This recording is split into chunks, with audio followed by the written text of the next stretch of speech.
Your real estate team has a bottleneck, and it's likely related to sales leadership. The time it takes to do recruiting, onboarding, training, and coaching well leaves little time for the accountability and inspection work that really drives success. Many teams are burning out their best leaders or simply getting stuck, but Christopher Waters is solving this with AI.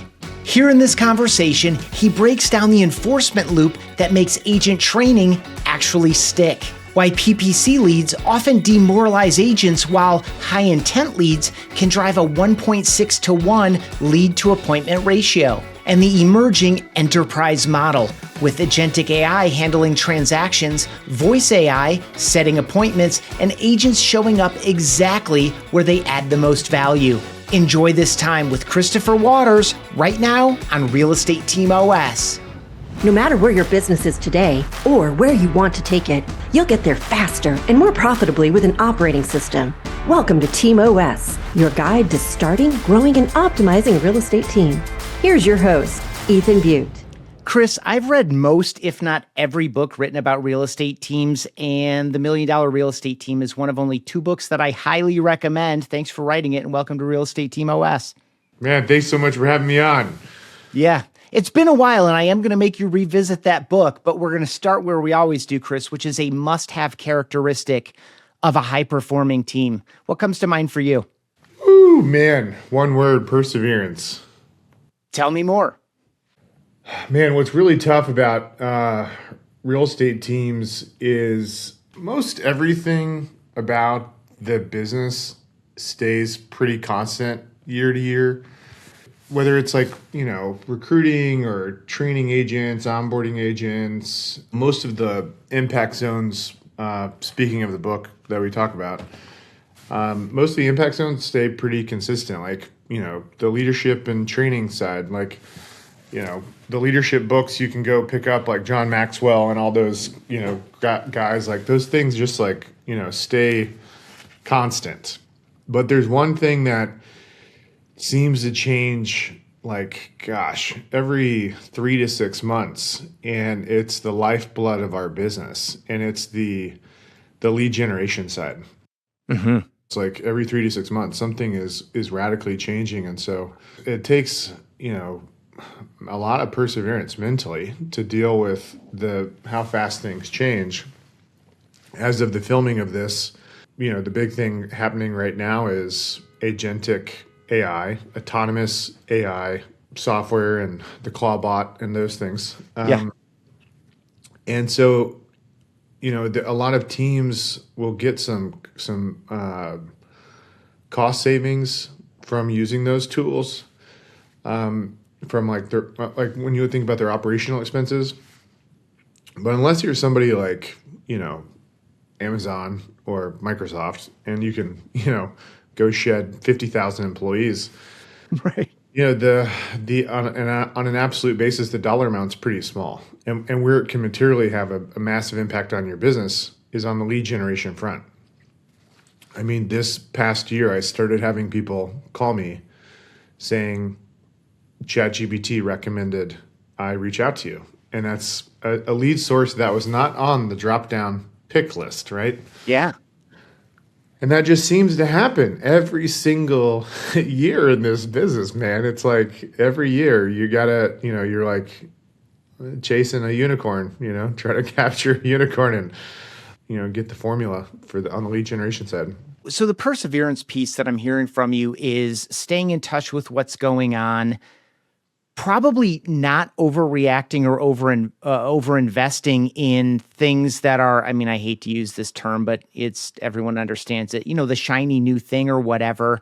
There are things that emerge. I would think maybe at some point in your real estate journey, you've seen direct mail die and come back to life again, maybe There's some of that stuff. Is that it? It's staying in touch, experimenting, not getting yourself locked in versus, and I want to tie back so I understand it clearly, once you get some of the blocking and tackling, the core pieces of leadership in place, once you get the core structure and cadence of agent training and agent onboarding in place. Not that you don't need to update some of the material now and then, but like once you get those blocking and tackling pieces in place and you do it well and you have good people doing it, that stuff is pretty well settled. But this is the edge that you've seen make the biggest difference, and it requires a lot of attention, care, and patience. Yeah, exactly. I mean, ultimately, I think like there's, if you're running a team, it's about agent productivity. Your goal is to get agents to produce as many deals as possible, and you're looking for emerging talent. And and you can't be in a position where you bring on proven talent, because then otherwise you have to give them all the commission, and then there's no profit left for the business. So the first like key opportunity switch is to drive agent productivity. You have to give agents high intent leads. You have to give my high intent leads.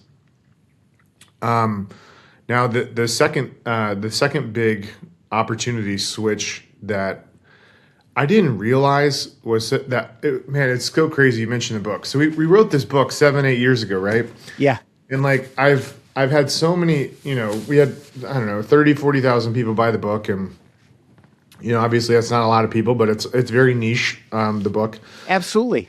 I've had a lot of people reach out to me, and I've realized I needed like I should have written an entire chapter on something I was doing that I didn't even talk about, that a lot of people were missing the mark on. And this is the second opportunity switch is, so one, again, you have to have very high intent leads. Like a vast majority of your leads need to be transacting, in my opinion, in less than 90 days. And that's even with an inside sales team. Like you shouldn't expect to have an inside sales team work leads for 6 to 12 months or longer. Like a majority of the leads, need to be able to convert in the next like 90 days. And some of them can convert in 180 days. But anyway, so high intent is number one. But the second big opportunity switch is, you've got to think about the agent and how you, step one, you bring them on board, take them through onboarding, right? And then you take them through training, and then you do probably like weekly ongoing training.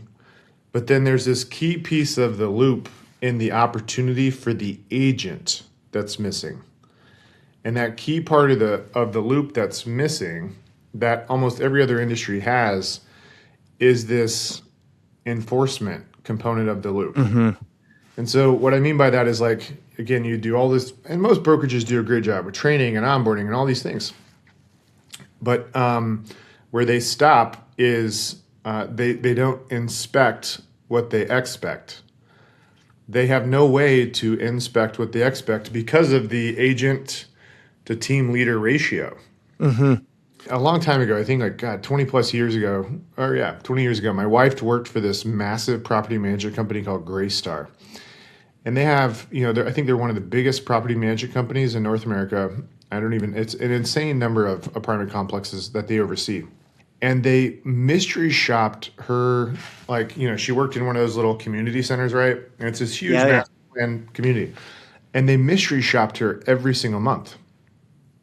And so think about that. They have apartment complexes all over the United States. Think of how expensive that is. But right after they mystery shopped them, they would send out a report to the leasing agent and to the property manager for that complex, and then they would give them feedback on like what they could have done better. And so they had kind of this grading rubric, right? And basically what was in the grading rubric was all of the things that they had learned previously in onboarding and training, and also in the continuing education that they took the leasing agents through.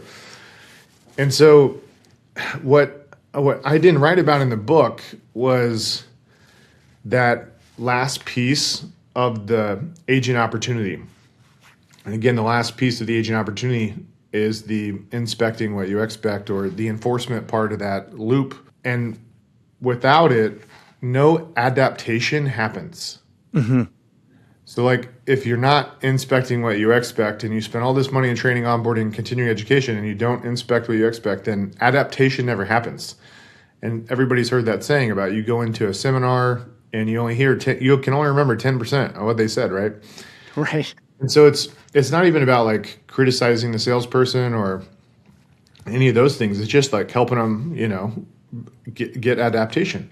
Yeah. I mean, it's adding a layer of awareness and consciousness of their own behavior. Like you're staying in touch to kind of like, I don't know if it's super ego or not, but like, whatever that piece is, the more feedback you can give them, the more you are in their head in a positive way where they're consciously aware of, oh, I need to do that thing. Mm-hmm. There's a class Keller Williams taught for a really long time called Recruit Select. I'm not with Keller Williams for the record, but I'm a big fan of Gary Keller's book and mad respect for the company they built. But they had an acronym in that class, and it was RSTLM, and it described, each one of those letters described the job of a leader, and it's recruit, select, train, lead, and motivate. Mm-hmm. So when I said about the book, and if there was a chapter I could add, it would be specifically about the leading and motivating part. Mm-hmm. Because what Brad and I used to do when we kind of divided and conquered and split up the team was we did ride-alongs. Like we literally would go ride along with the agent to go on appointments. And we didn't do that on just like the first 30, 60, 90 days they were with us. Like no matter how long they were with us, like, once a month we were doing a ride-along.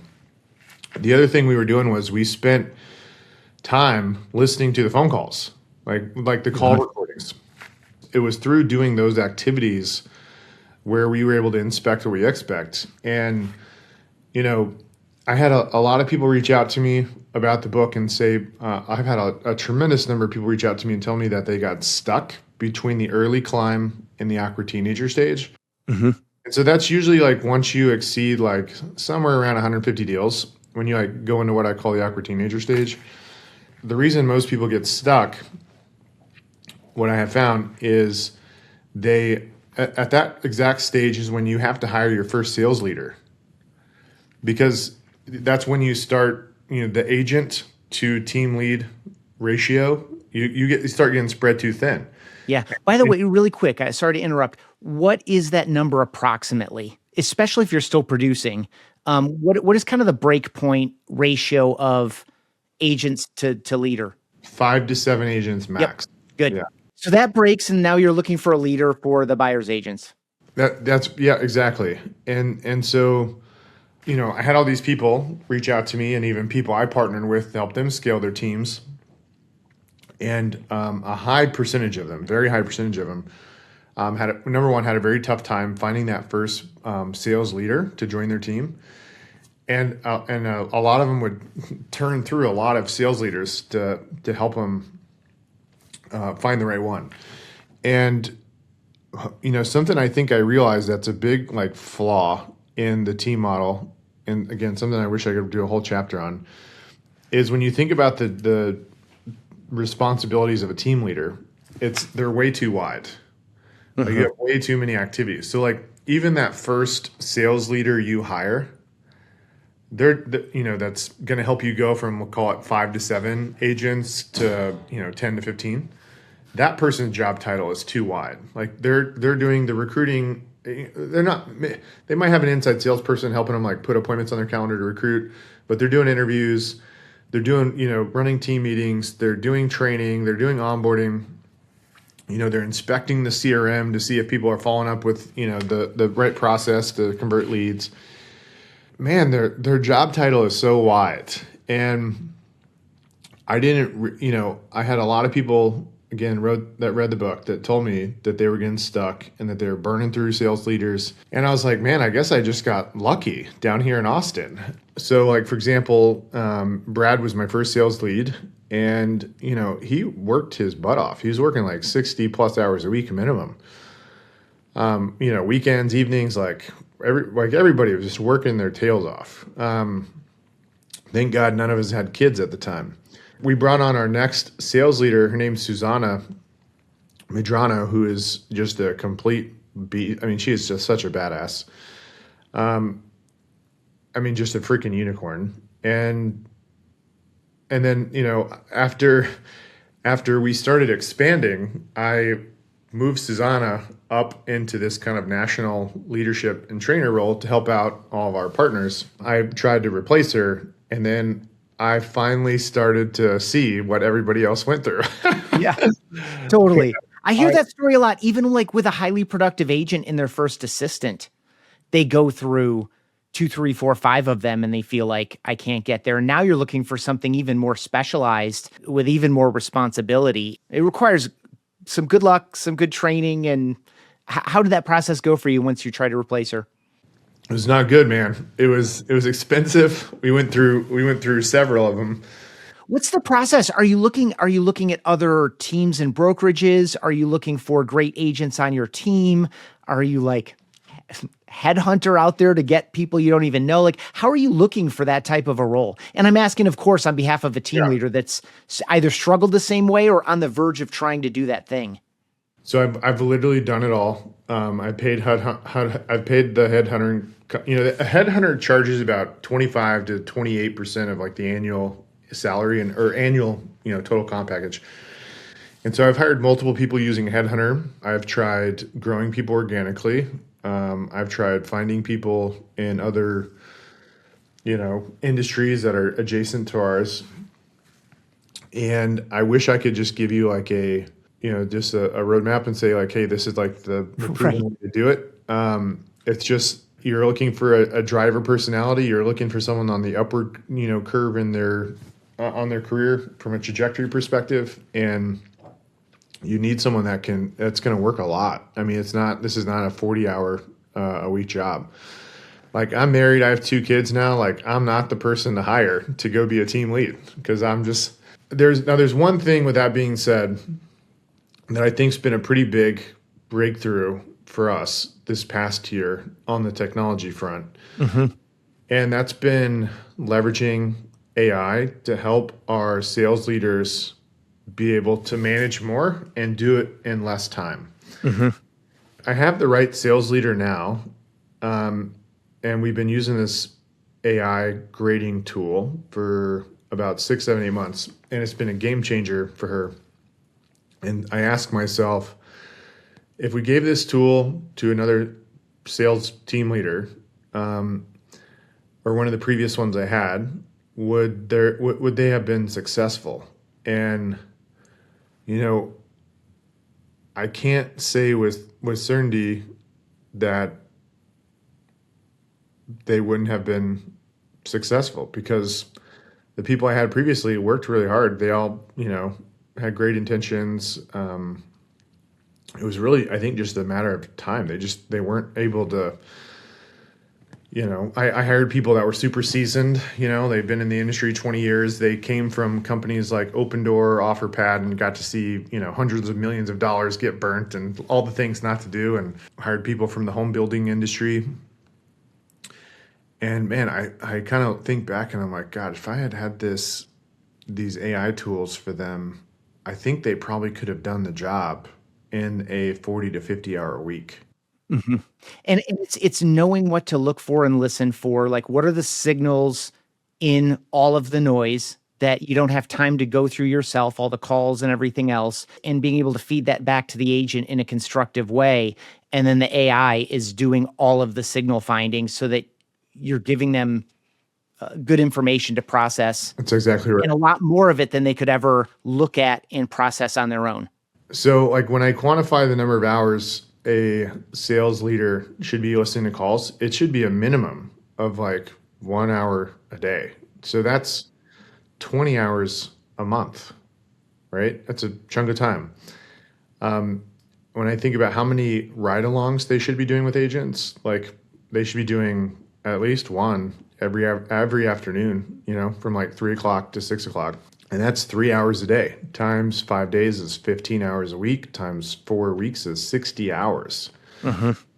And so we haven't even talked about recruiting, onboarding, training, like none of that stuff. All And the gotta minutes, which I'm sure there's maybe potentially an AI solution for now. yeah, but those two things equate to about 80 hours of time. I think either you need someone that can clock 60, 70 plus hours a week, or you need to be empowering that sales leader with AI to listen to the calls for them and to be digesting the in-person meetings. Okay, you've opened up a number of doors. I already have like a zillion follow-up questions. I definitely want to double back into down funnel leads. Like, where are we going to get leads that are going to transact in 90 to 180 days? I definitely want to get back into lead enforcement, inspecting, this kind of like how to get, when you have your one good sales manager, how do you let them double, triple, maybe quadruple the number of agents they're responsible for, so you don't have to go out through all the different means you've tried where there's never a guaranteed success and there's never a guaranteed fail. Like, I still need to try that channel to find my next sales manager. Like, this prolongs your ability to stack agents with this person. But I would love for you just really quickly to reset for us Waters International Realty. Just give folks a sense, who've spent 20 minutes with us now, give folks a sense of like the nature of your business and like a quick historical arc. Like, when did Team occur to you and what is Waters today? Yeah, so got licensed 2006 right out of college. Joined as a buyer's agent at Keller Williams. Was 21 years old. Way too much ego, not enough humility. Found myself very quickly. That doesn't sound like any 20-year-old male I've ever met. Right. Anyways, so kept selling homes, and I invested in a bar and restaurant with a loan officer I sent deals to in 2009 as the market was crashing. I don't know if anybody watching this remembers, but the Dow Jones was at, I think, under 5,000 in 2009. Like, I think the summer of 09, it was like under 5,000. Somebody comment below and you check me on that. Yeah. And now we're at like almost 50,000. That's crazy. Anyway, so invest in this bar and restaurant, and like 6 months later, there's literally chains on the door, and I have the Lebanese mafia like trying to hunt my ass down because they owned all the big like liquor stores. And we owed a bunch of money to them for alcohol. And I thought my business partner was paying the bills and taking care of all the money. Oh, and he no. wasn't. And then I had the Texas Alcohol Beverage Commission trying to hunt me down. And I was like, man, I have to make a lot of money really fast. So I end up literally like sleeping on my girlfriend's red IKEA couch. I'm too poor and I have too much pride to go back and live with my mom. And so towards the end of 09, I'm just laser focused, doing the only thing I know how to do at 23, 24 years old. And I just start hammering the phones. You know, I start closing a lot of deals really fast. And I started making a lot of money, but I owed so much money, I need to make even more money. So I started recruiting agents in the summer of 2010 and trying to, you know, show them what I was doing. Because I got to a point where I closed like 13 deals in a single month, and I was like, man, I'm running out of time in the day, you know. And so in summer of 2010, I hired 20 agents, and that was my first iteration, and I actually became a licensed broker. I was able to get my broker's license. I don't know what the hell they were thinking of giving me my broker's license, but they did. So anyways, summer of 2011, a year goes by, I've got 20 agents on the team, and I'd like to tell you it was a wild success, but again, it was a complete failure. I had 18 agents sell 18 homes, and me and Brad sold 80. And I went to Brad and I said, hey, I'm going to burn all this down and we're going to start all over. You go focus on the buy side, I focus on the list side. And in the 2 subsequent years, we basically went back from 0 to 325 closings in a single year in 2013, and we had netted $1 million after all expenses. And so we kind of thought we had it figured out. In 2013, we were feeling pretty good about ourselves. And so then we started helping other people. The first person we helped was my cousin in Amarillo, Texas. And she had been a realtor for 10 years. She had been stuck at like 25 to 35 deals. And we started just giving her everything we were doing. And she grew like a rocket ship. She went from like 25 deals to, 250 deals in a year. Wow. And then when we felt pretty good about that, and then we started helping more and more people, and more and more people started going from 25 deals to 250 to 300. In 2019, I started basically realizing that technology was becoming a pretty big limiting factor, and I started hiring a leadership team to run the real estate brokerage for me. And so, yes, the name is Waters International Realty. I called it that when I was sitting on that red IKEA couch, and I was inspired by a lot of other successful entrepreneurs. I had read their books, and they talked about adding international to the name to make it sound bigger than it actually was. It reminds me of like some airports. I'm like, did they fly to Mexico or Canada? Because that's got to be the extent of it. Hey, I technically have an office in Canada, so we are international. Love that.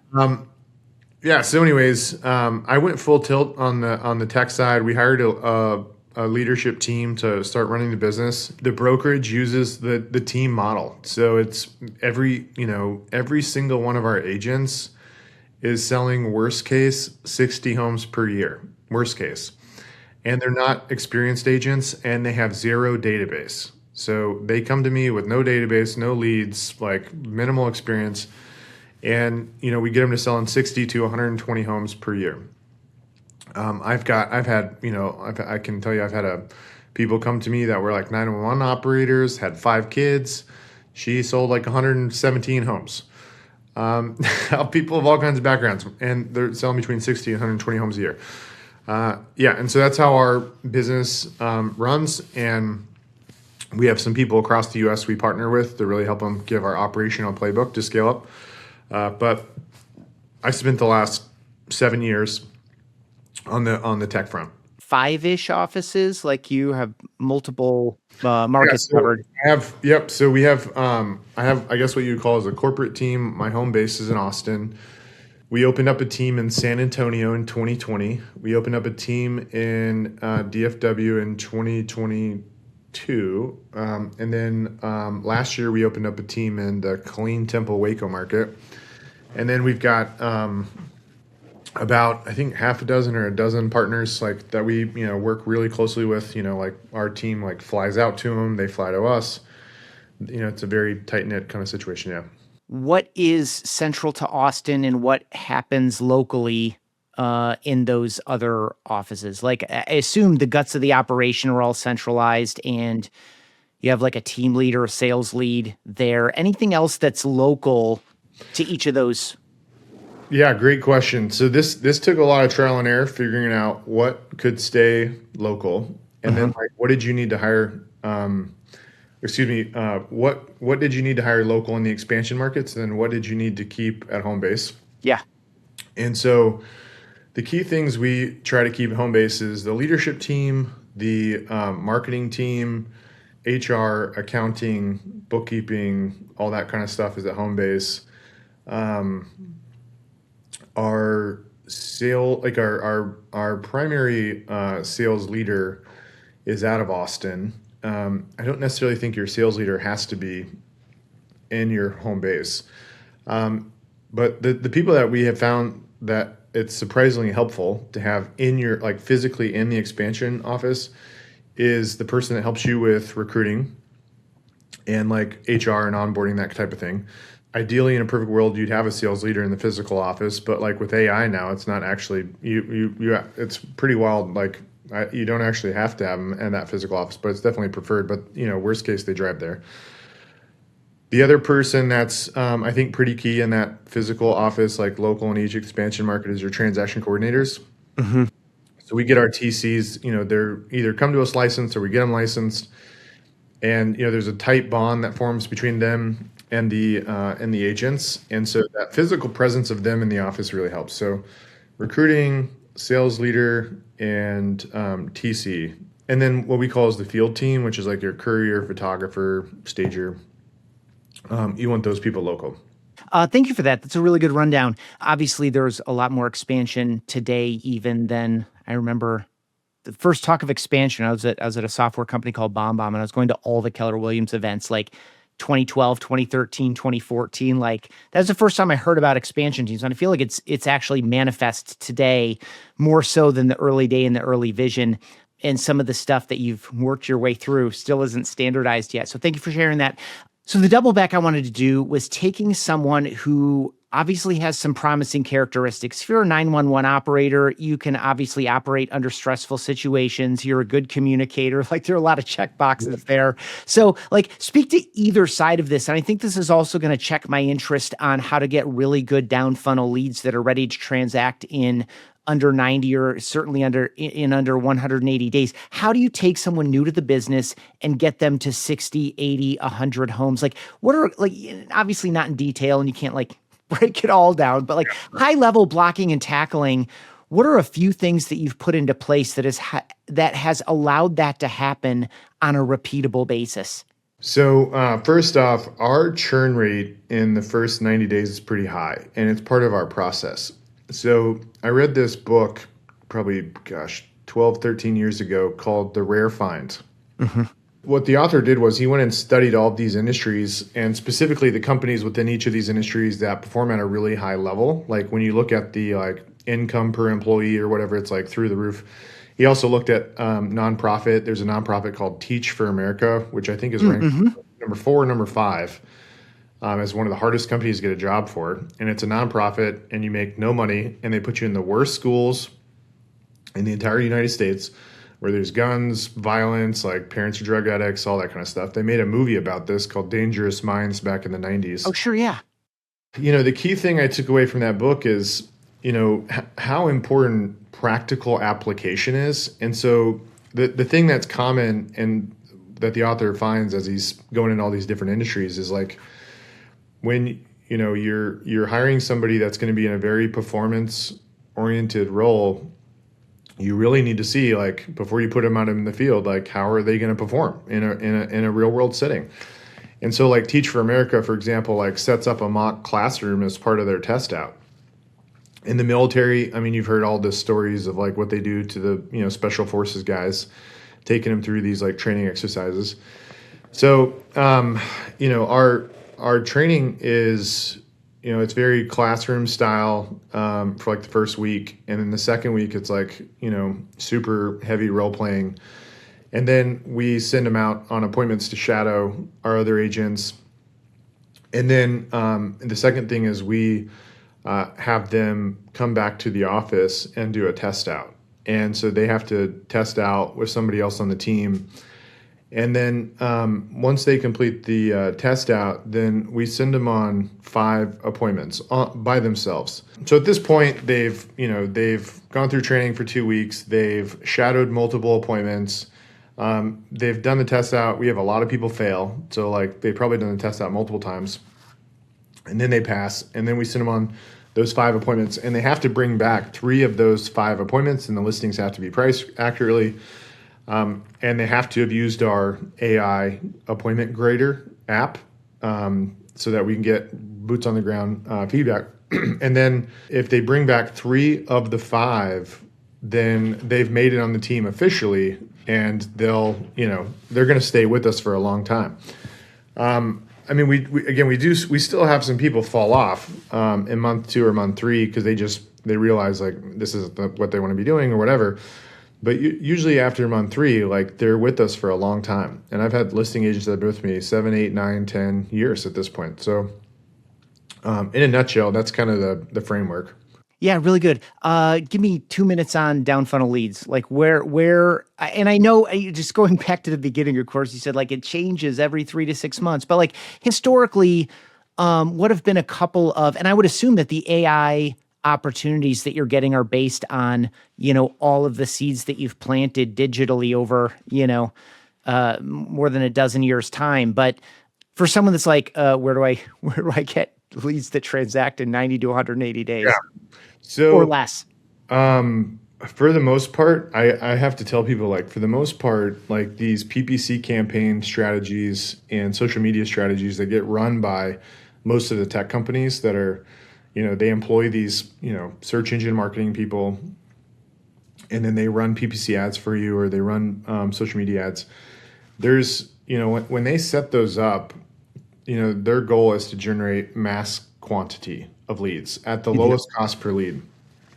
And what I have found is that is the worst strategy for agent productivity. And I have firsthand experience of that because one of the mistakes I made in 2010 was we were generating so many leads and I still only had 18 agents sell 18 deals. And, you could blame the agents and say they don't like to make calls.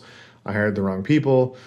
But the truth is if you call 100 people and only one person is going to close a deal, and that's best case on PPC right now.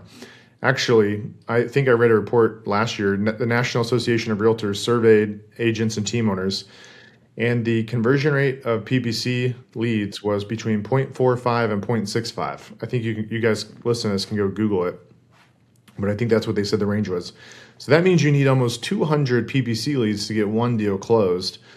And so It's no wonder the agents are demoralized about making calls, because you have to make so many calls to get one deal to close.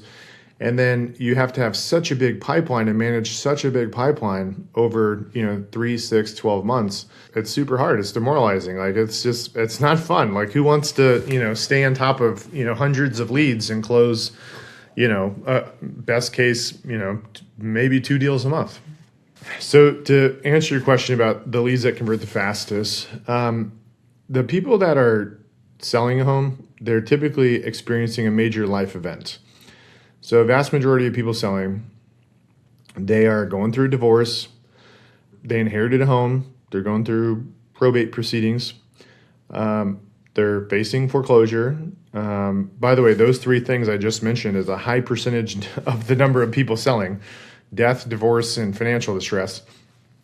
And the interesting thing about those 3 life events is you have to file public record in most instances when it happens. You can go to a site. It's abouttosell.com, and we use them. It scrapes the county public records, and then it pulls in the contact information for the people that are going through those major life events, so we can build this highly targeted marketing list. And so we don't cold call them. We don't pick up the phone and cold call them. We used to, but we don't anymore. But what we do with that data is we do multiple things. We'll send cold email. We'll send ads via OTT. So a lot of people. So this is a new thing in the marketing world that a lot of people don't know about, is OTT, which is over the television. These are the ads that pop up on streaming apps. And what's really crazy about running OTT ads is it's so cheap. So you can serve your ad to 1,000 homeowners for $32. Yeah. So That's pretty good. everything we do is about maximizing the lead to appointment ratio. So if you really focus on the lead to appointment ratio, this is really going to help drive agent productivity. That's one of your earliest indicators of like how good the lead source is. How many leads do I need to get to generate an appointment? And hopefully your sample size is less than 90 days. And so the more you can get that number down, the more efficient your agents get, the more motivated they're going to be, the less demoralized they're going to be. And so anyways, that data set is super hot. And so we get that data enriched. We have an inbound strategy with those people coming to us, using, again, cold email, OTT, and then we will also do, there's a website called thanks.io, and they'll do handwritten letters that look amazing. So those are the things we'll do to generate the inbound lead. And our lead to appointment ratio for all of 2025, now this is across a lot of lead sources. Ours was 1.6 to 1. So every 1.6 leads generated 1 appointment. Every 2 appointments generated a deal. ISAs have a role in there? Correct. So, and when I give you that 1.6 to 1 ratio, that includes our ISAs working them. Good. So my team's a little different in that my agents don't make calls. Our inside sales team basically loads up their Google Calendar. My agents just focus on going on appointments. In the $1 Million Real Estate team, there's obviously a lot of talk of shadowing. We've talked a little bit about how you've used AI to do some of that or to be able to scale that thing. I would love for you just to share a little bit on, because when you're breaking down the way to qualify into the team, there is some real in-person shadowing. And then, of course, there's also this AI-supported listening in on conversations in person and over the phone so that a sales manager can give constructive feedback and make some judgments, et cetera. And I'm sure the AI is making some judgments against criteria that you give it, et cetera. I would love for you to speak to the importance of in-person shadowing and the AI-supported shadowing. I'm air quoting for people who are listening and not watching. Yeah, so the in-person shadowing is great just to show an agent how to move around the house. Like, that sounds so simplistic, but it's for example, showing somebody how to do an open house, or showing somebody like how the flow of a listing appointment should go, like from the point when you knock on the door to like touring the home, and the things to be looking for when you're like physically in the home. The cues, there's things you physically see when you're walking around the home that you should be queuing up in your head as like questions to be asking. Like that stuff, like the AI, it's hard for that to do, whereas it's easier to do when you're face to face with somebody. So on the AI side, it's surprising how much information you collect and you hear. But again, there's things like from a training perspective that you want the agent to be mindful of, that they look for, as it relates to like the physical structure of the home itself, assessing condition, thinking about things that can bust the deal. Externalities. So like an externality, like for example, is there a water, huge water tanker behind the house? Is there commercial property behind the house? Is there a highway behind the house? You want them to like bring those things up and talk about them. The AI is not going to capture it if you don't bring it up. And so, what you're trying to help the agent assess is risk, essentially the risk factor of things that could potentially bust the deal or slow things down, or just, expectation setting around getting the home sold. I would love, with just a few minutes left, to get your take on where we are. I mean, you wrote The $1 Million Real Estate Team years ago. You've already shared some of like what the feedback has been and how you might do it differently. I want to broaden it out from that and say, you've obviously witnessed the growth of real estate teams over your entire career. Where are we and where are we going in the team movement in general? Like, where do you think we'll be with teams in 5 years or 10 years, or however you want to kind of position or characterize that? I'm not asking for like predictions, but like any thoughts you have about the present and future of teams? Great question. So I think there's a new model that's already arising that people aren't even aware of yet. There's only a small circle of people that are aware of it. And it's what I call as the enterprise model. Okay. And the enterprise model is where, you have all these sophisticated systems and agentic tech. The actual role of the agent is minimized, like down to in the tech world, they would call it the minimal viable product. The minimal viable product is basically boiled down to like the things that are required as a result of, the bureaucracy and governmental regulations around transacting a home. And so, agentic AI, like, we're using it and it's putting listings in the MLS, it's updating sellers. Like once the voice AI gets better, I think it could be updating sellers via success calls. Like we're using self-tour lockboxes already. So if a house is vacant, for example, we use self-tour lockboxes versus like a traditional lockbox. And we have buyers go in there without agents, right? They go look at the house. I'm in our home base is in Austin, so I have autonomous vehicles here, and we have humanoids. I know this sounds so crazy to say this out loud, but like literally, I was on the phone with a friend of mine last night, and he's working on the Optimus humanoids. He's like doing functional testing all day to make sure like the elbows are moving correctly to do chores in your house. Like literally, that's what he was telling me last night. Between autonomous vehicles, humanoid robots, self-tour lockboxes, if you have those things plus the agentic tech, to help do tasks autonomously for you, the model that I see, coming up is this very sophisticated enterprise model. It's adjacent to the team model, but it's a little bit different in that you have you have department heads. So think like a director of operations who would normally have like a huge team of transaction coordinators, listing managers, and all that kind of stuff underneath them. And so instead of having all those people, their staff is going to be much smaller and they're going to do 10x the amount of productivity. And like that director of ops is running all of these AI agents. And the AI agents are doing the tasks autonomously. And that director of ops can oversee thousands and thousands and thousands of transactions. And then you've got a director of inside sales who, normally would be having people like what I call our SDRs, somebody that's like doing cold outreach and trying to generate some interest, and then tee it up for a local or more skilled inside salesperson.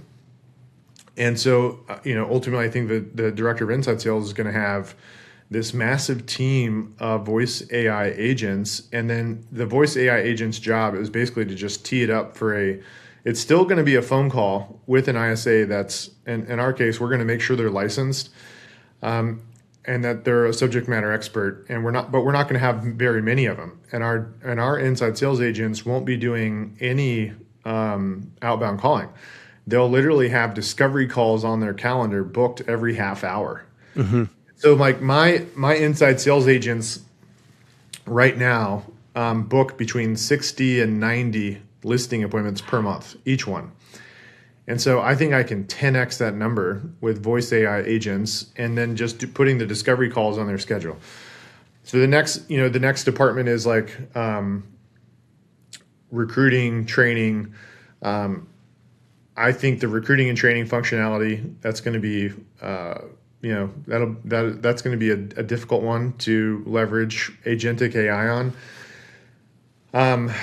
And we'll still have like a team of trainers that'll be traveling, and I think this is what again enterprises will do. And then the agents will really be focused on three key things. They're focused on preparing and going on the listing appointment to help educate the seller, earn their business, and get the listing signed. And that's number one. Number two is just kind of being the quarterback to making sure like everything is going smoothly with the seller's transaction. And I'm kind of in my head, I'm debating like, could we use a voice AI agent to do the seller success calls, or should the agent make those calls? And we've been kind of testing this, believe it or not, on a very small scale. And the way we've been testing it is I've tested sending agents on the appointment. They go and get the listing signed, they turn it in, and then they never talk to the seller again. And they set the expectation at the kitchen table. Like, hey, my job is to educate you on pricing, tell you how to set you up for success. And then we have a seller success manager at our office that's going to take the ball and run with it to execute. We've been testing that for the past year, and it's been surprisingly effective. And so I think with the voice AI agents and using this same kind of talk track and framework, instead of having these, $70,000, $80,000 a year seller success managers, well, I'll still have them, but they'll be able to facilitate a lot more using voice AI agents that do the seller success calls. Like we're already using agentic AI to like aggregate feedback on our listings, to SMS text the buyer's agents to get feedback, to capture the lockbox activity, pull in the aggregate data from all the third-party portals. Like it's already doing all this stuff autonomously.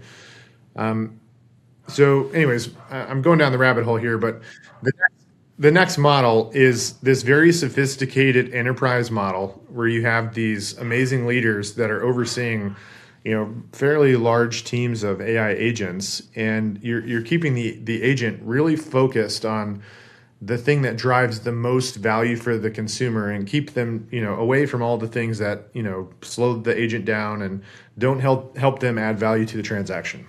Yeah, really well done. Okay, so I don't know if you know this, Chris, but this will be the third fall in a row that I turn September into Techtember. I've got 2 Techtember series up. People can find them in a playlist on our YouTube page.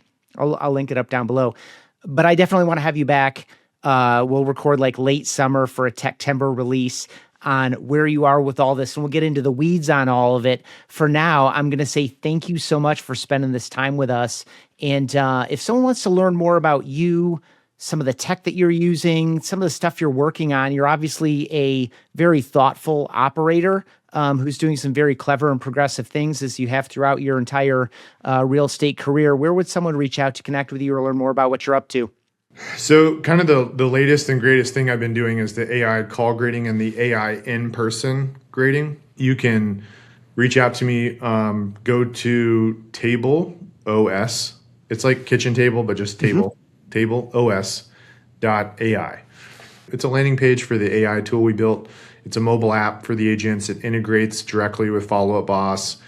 It helps you easily copy and paste notes from your actual appointment without having to write anything down. Transcribes the entire audio. Anyways, that's been my latest, greatest passion project. That is linked up right down below, whether you're watching on YouTube, whether you're watching or listening in Spotify. I think Apple Podcasts is going to add video soon, but if you're listening in Apple Podcasts or you're watching or listening at realestateteamos.com, that's linked up right down below. Check it out. If you enjoyed what Chris was sharing about lead enforcement, that's the key to the whole thing. Is that fair to say, Chris? Absolutely. Yeah. Okay, cool. Thanks again for spending this time. Look forward to our next conversation. Thanks, Ethan. Thanks for checking out this episode of TeamOS. For email exclusive insights every week, sign up at realestateteamos.com.